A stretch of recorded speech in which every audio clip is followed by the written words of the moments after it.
निमंत्रण पत्र। जन्मदिन के अवसर पर उपस्थित रहने के लिए मित्र को निमंत्रण पत्र। 90 बूधनगर सोसाइटी, लिंबायत, सूरत 394210। 8 अगस्त 2011। प्रिय मित्र स्नेहल, सप्रेम स्मरण। तुम्हें यह जानकर खुशी होगी कि अगले रविवार को मेरा जन्मदिन है। इस बार तो छुट्टी के दिन ही मेरा जन्मदिन है, इसलिए मैं अपने सभी मित्रों को बुलाना चाहता हूँ और उन सबको आज निमंत्रण भेज रहा हूँ। तुम जानते ही हो कि सालगिरह का दिन कितने आनंद का दिन होता है। उस दिन हमारे कई रिश्तेदार भी यहाँ आएंगे। बिपिन, साजिद, प्रशांत, सानिया आदि सब अवश्य आएंगे। मैं चाहता हूँ कि तुम भी उस दिन यहाँ जरूर आओ। यदि तुम नहीं आओगे तो हम सबको बुरा लगेगा। हम तो उस दिन सारा समय आनंद में बिताना चाहते हैं। दिन भर भोजन, जलसा, खेल आदि होगा और रात को सिनेमा देखने भी जाएंगे।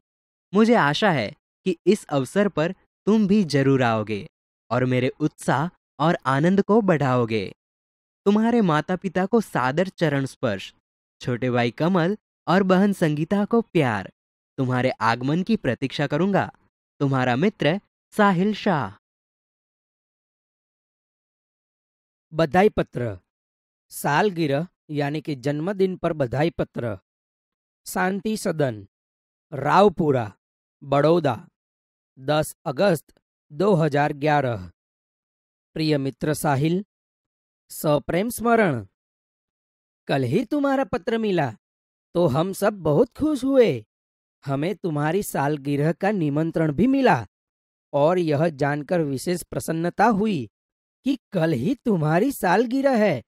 इधर माँ कुछ दिनों से बीमार रहती है और पिताजी को तो सुबह 10 बजे ही दफ्तर जाना पड़ता है। दर्शना को भी सुबह स्कूल जाना पड़ता है और वह तो है भी छोटी। इसी कारण घर का बोझ मुझ पर ही है। अब तुम ही कहो, यह सारा बोझ किसको सौंपकर तुमसे आ मिलूं? मेरे दिल में तो बहुत होता है कि इस शुभ अवसर पर उड़कर तुम्हारे पास आ जाऊं, परंतु घर की स्थिति का विचार करके विवश हो जाता हूं और मन करते हुए भी नहीं आ सकता। तुम तो अब 1 साल बड़े हो गए हो। इस अवसर पर मैं तुम्हें बधाई क्यों न दूं? मैं तो चाहता हूं कि बार बार तुम्हारी सालगिरह आया करे और हमें खुशियां मनाने का मौका मिले। इस मंगल अवसर पर उपस्थित न रह सकते हुए भी मेरे दिल में तुम्हारे लिए शुभकामना है। मैं चाहता हूं कि ईश्वर तुम्हें चिरंजीव रखे और तुम्हारा नया वर्ष शुभदायी हो। तुम्हारा मित्र स्नेहल। आश्वासन पत्र। खेल महाकुंभ में असफल यानी कि अच्छा प्रदर्शन नहीं करने पर सखी को आश्वासन पत्र। मातृछाया, स्टेशन रोड, कालूपुर, अहमदाबाद, 17 नवंबर 2011। प्रिय सखी जागृति, सप्रेम स्मृति। आज तुम्हारे पिताजी से फोन द्वारा पता चला कि तुम खेल महाकुंभ में चक्र फेंक प्रतियोगिता में असफल रही हो। इस समाचार से मुझे बहुत दुख हुआ कि तुम्हारा इस प्रतियोगिता में प्रदर्शन अच्छा नहीं रहा। हमने तुमसे बहुत आशा लगा रखी थी कि तुम जिले में प्रथम आओगी।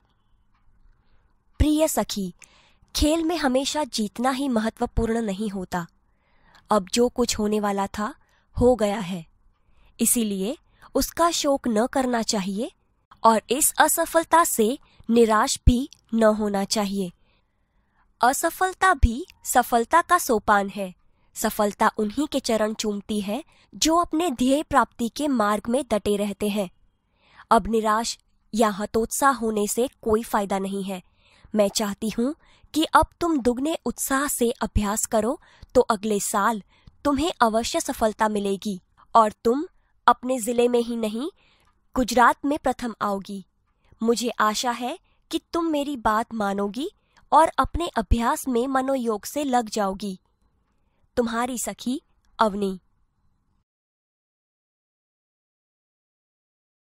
अनुमति पत्र।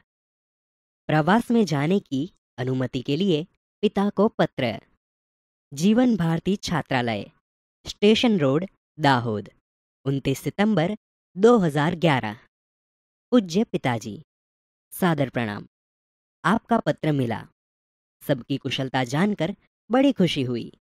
आप मेरी जरा भी चिंता न करें। आपको सूचित करते हुए मुझे खुशी हो रही है कि हमारी कक्षा के सब विद्यार्थी अगले महीने की 17 तारीख को अजंता इलोरा की गुफाएं देखने जाने वाले हैं। मैं भी उस प्रवास में सम्मिलित होना चाहता हूँ। स्कूल बस की व्यवस्था की गई है। यह प्रवास 3 दिन का रहेगा और 800 रुपये का खर्च आएगा। इस प्रवास में बहुत से दर्शनीय स्थल देखने को मिलेंगे। मेरे सभी साथी मनीष, साहिल, श्रेया, जाकिर, वहीदा, गुरमीत और डेविड भी इस प्रवास में जाने वाले हैं। मैं भी इस प्रवास में शामिल होना चाहता हूँ। आप पत्र द्वारा इस प्रवास के लिए मुझे अनुमति देने और 800 रुपये मनी ऑर्डर से भेजने की कृपा करें। पूजनीय माता जी को सादर प्रणाम। सोनल को प्यार। आपका आज्ञाकारी पुत्र रमेश। प्रार्थना पत्र। छुट्टी के लिए प्रधान अध्यापक को पत्र। देसाई फलिया, भावनगर, 23 फरवरी 2011। सेवा में श्री आचार्य महोदय, डीए, सार्वजनिक विद्यालय, भावनगर। आदरणीय गुरुदेव, सविनय निवेदन है कि मेरी बहन की शादी आगामी 27 तारीख को निश्चित की गई है। मैं उसका एक लौता भाई हूँ। हम लोगों के यहाँ शादी की कितनी धूम रहती है, इससे तो आप अनजान नहीं हैं। फलतः मैं तारीख 24 से 28, 5 दिन तक विद्यालय में उपस्थित नहीं हो सकूंगा। पिताजी का पत्र इस प्रार्थना पत्र के साथ भेज रहा हूँ। आशा है आप मुझे यह अवकाश प्रदान करने की कृपा करेंगे। इसके लिए मैं सदैव आपका कृतज्ञ रहूंगा। आपका आज्ञाकारी छात्र मनोज पटेल। क्रमांक 25, वर्ग 8A। कार्यालयी पत्र। स्वास्थ्य अधिकारी को गंदगी के बारे में शिकायती पत्र। तारीख 20 मई 2011। सेवा में स्वास्थ्य अधिकारी महोदय, महानगर पालिका, बड़ौदा। मान्यवर, सविनय निवेदन है कि मैं गायत्री मोहल्ले में रहता हूं। यह मोहल्ला पिछले कई दिनों से ठीक से साफ नहीं हो रहा है। आजकल शादी का मौसम है। रास्ते पर गंदगी फैली है। पास के कूड़ेदान यानी कि डस्टबिन में सब जूठन डाल जाते हैं। बदबू के कारण पिछले 2 दिन से तो यह हाल हो गया है कि वहां से आना जाना भी मुश्किल हो गया है। आने जाने वाले सभी लोग परेशान हो रहे हैं। यदि गंदगी को शीघ्र न हटाया गया तो मोहल्ले भर में बीमारी फैल जाने का डर है। आशा है कि आप शीघ्र ही उसे हटवाने की व्यवस्था करेंगे। आपका विनम्र सेवक सुरेश भाई म परमार, गायत्री मोहल्ला, बड़ौदा। व्यावसायिक पत्र। पुस्तकें भेजने के लिए पुस्तक विक्रेता को पत्र। तारीख 10 जुलाई 2011। सेवा में व्यवस्थापक श्री गजानन पुस्तकालय, सुभाष रोड, वलसाड। महोदय, मुझे निम्नलिखित पुस्तकों की आवश्यकता है। उन्हें आप डाक से भेजने की कृपा करें। 1. नन्हा कोश, श्री रतिलाल नायक। 2. नालंदा विशाल शब्द सागर, श्री नवल जी। 3. बृहद हिंदी शब्दकोश, डॉक्टर श्याम बहादुर वर्मा और डॉक्टर धर्मेंद्र शर्मा। 4. साहित्यिक मुहावरा लोकोक्ति कोश, हरिवंश राय शर्मा। कृपया उपर्युक्त पुस्तकें उचित कमीशन काटकर शीघ्र ही VPP यानी कि वैल्यू पेएबल पोस्ट से भेजें। भवदीय प्रीति शाह, शांति भवन, MG रोड, राजकोट, 360001। डायरी शब्द अंग्रेजी भाषा का है। डायरी के लिए हिंदी में दैनंदिनी, दैनिकी आदि शब्दों का प्रयोग किया जाता है। डायरी में निजी जीवन में प्रतिदिन घटित घटनाओं का लेखा जोखा रखा जाता है। डायरी के पढ़ने से किसी व्यक्ति के जीवन में घटित घटनाओं, कार्यों या तथ्यों की जानकारी प्राप्त होती है। डायरी में व्यक्ति घटित घटनाओं के साथ साथ अपने मन में उठी प्रतिक्रियाओं की अभिव्यक्ति भी अंकित करता है, इसलिए उसमें वैयक्तिकता होती है। डायरी प्रतिदिन, साप्ताहिक, पाक्षिक अथवा मासिक लिखी जा सकती है।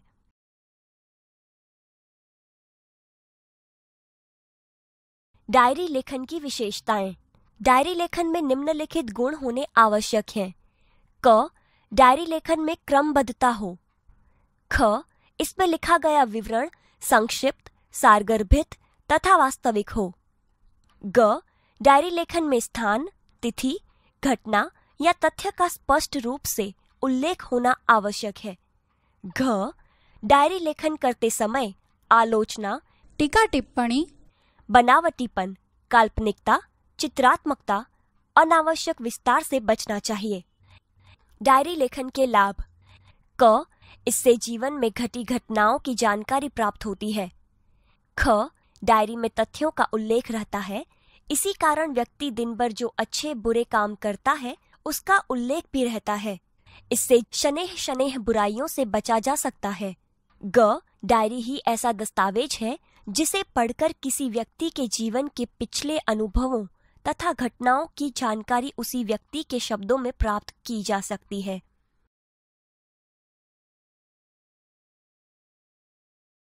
एक, अपने नए विद्यालय के पहले दिन की घटनाओं को अपनी डायरी में लिखिए। 7 अगस्त 2010, जामनगर। आज नए विद्यालय में मेरा पहला दिन था। मन में विभिन्न प्रकार के विचारों की उथल पुथल चल रही थी तथा अनेक अनजानी आशंकाएं अनायास ही मुझे डरा रही थी। 9 बजे पिताजी के साथ अपने नए विद्यालय आदर्श मंदिर में पहुंचा। प्रधानाचार्य कक्ष में जाने पर उन्होंने मुझे कुछ प्रश्न किए जिनके उत्तर मैंने दे दिए। मेरे उत्तरों से वे संतुष्ट नजर आए। उन्होंने मुझे प्रवेश के लिए निर्धारित फॉर्म दे दिया। मन को राहत मिली। थोड़ी ही देर में शुल्क आदि जमा करवाने के बाद मैं अपनी नई कक्षा में पहुंच गया। अपने नए दोस्तों, अध्यापक और आचार्य से मिलकर ऐसा नहीं लगा कि मैं नए विद्यालय में आ गया हूं।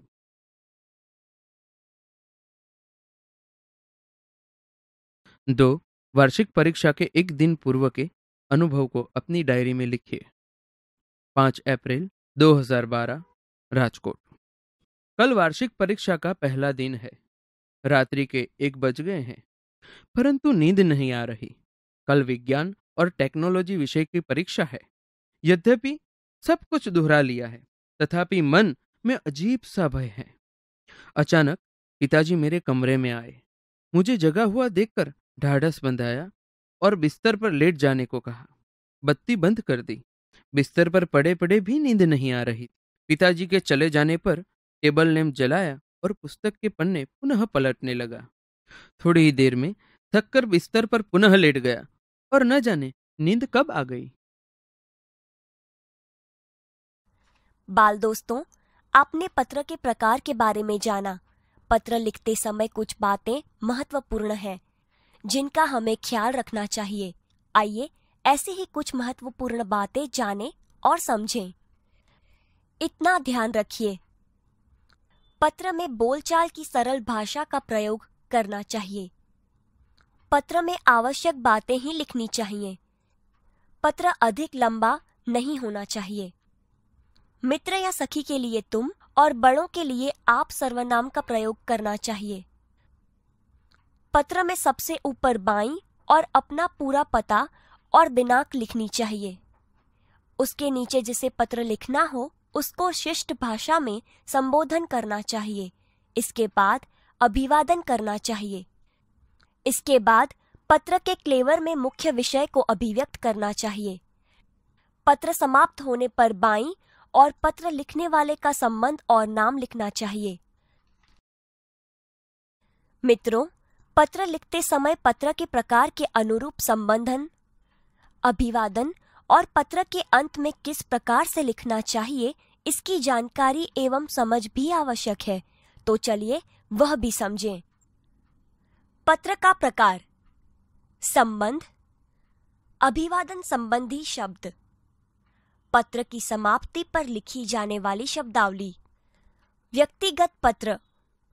पुत्र पिता को, पूज्य पूजनीय पिताजी। आपका आज्ञाकारी पुत्र।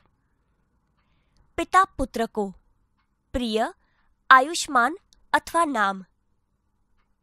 तुम्हारा शुभचिंतक, शुभेच्छु। पुत्र माता को, पूज्य पूजनीय माताजी। आपका आज्ञाकारी पुत्र। माता पुत्र को, प्रिय आयुष्मान यानी कि नाम। तुम्हारी माता, तुम्हारी शुभचिंतक। छोटा भाई बड़े भाई को, आदरणीय भाई। आपका स्नेहाकांक्षी, स्नेहभाजन। बड़ा भाई छोटे भाई को, प्रिय चिरंजीव यानी कि नाम। आयुष्मान यानी कि नाम। तुम्हारा शुभचिंतक, शुभेच्छु। बड़ा भाई छोटी बहन को, प्रिय यानी कि नाम। आयुष्मती यानी कि नाम। तुम्हारा शुभचिंतक, शुभेच्छु। मित्र मित्र को, प्रिय यानी कि नाम। अभिन्न हृदय, तुम्हारा मित्र, तुम्हारी सखी, तुम्हारा शुभचिंतक। शिष्य गुरु को, पूजनीय श्रद्धेय गुरुजी। आपका आज्ञाकारी शिष्य, आपका स्नेहभाजन। गुरु शिष्य को, चिरंजीव यानी कि नाम। तुम्हारा शुभाकांक्षी, शुभचिंतक। व्यावसायिक पत्र। पुस्तक विक्रेता को, महोदय भवदीय। बैंक मैनेजर को, महोदय भवदीय। व्यापारी या दुकानदार को, श्रीमान प्रबंधक भवदीय। कार्यालयी पत्र। किसी विभाग के अधिकारी को, मान्यवर मान्यवर महोदय। भवदीय, निवेदक, प्रार्थी, विनीत। समाचार पत्र के संपादक को, श्रीमान संपादक महोदय। भवदीय, निवेदक। प्रार्थना पत्र। प्रधानाचार्य को, श्रीमान प्रधानाचार्य महोदय। विनीत, प्रार्थी, कृपाकांक्षी। आपका आज्ञाकारी शिष्य, आपकी आज्ञाकारिणी शिष्या।